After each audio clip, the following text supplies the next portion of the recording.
because Peter let down his nets, some other folk got blessed. Because Simon Peter was in a position to catch some fish, some other folk got to catch some fish too. See, what idea has God given you that others can move on once they see you moving? What idea has God placed in your heart that you need to move on, and you too busy looking around waiting for somebody else to do it?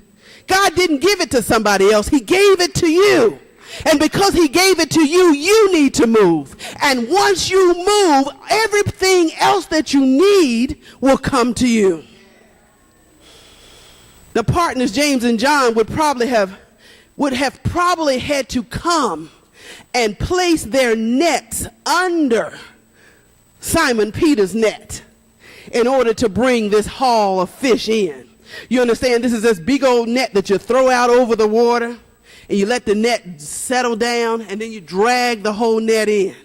Well, when they saw that the nets were breaking, that other boat would have had to have come alongside them, and they would have had to take their net and put it underneath Simon's net in order to bring in all of the fish. And so that day, because Simon Peter moved and because his partners came to help him, everybody got a double net blessing.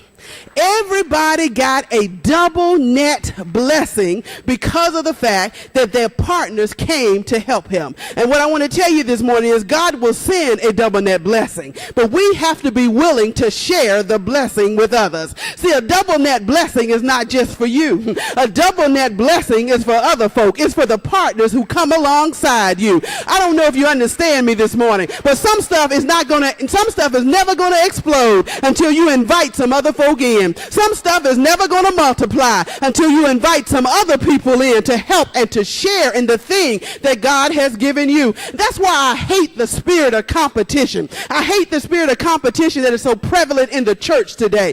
I pray that the spirit of competition is killed in 2013, because what I began to realize is as we gather together with churches all over the Green Run community, I began to see we can do so much more together than we can apart. And so I know that God wants to use us together with other churches, together with other ministries, together with other like-minded people to cast his net so that others can be brought in. Don't you know there's enough unsaved folk out here in the world that we don't ever have to compete with anybody else? Don't you know there are enough hungry folk in the world that every one of us could feed somebody every day and never run out? Don't you know there are enough prisoners in the prison for every one of us to be able to go to the prison and not compete with anybody else? Don't you know there are enough homeless folk looking for somewhere to lay their bed that we don't have to be in competition with anybody else? What God has for you is for you. Just get up and do your business and watch God bring other folk to be alongside you.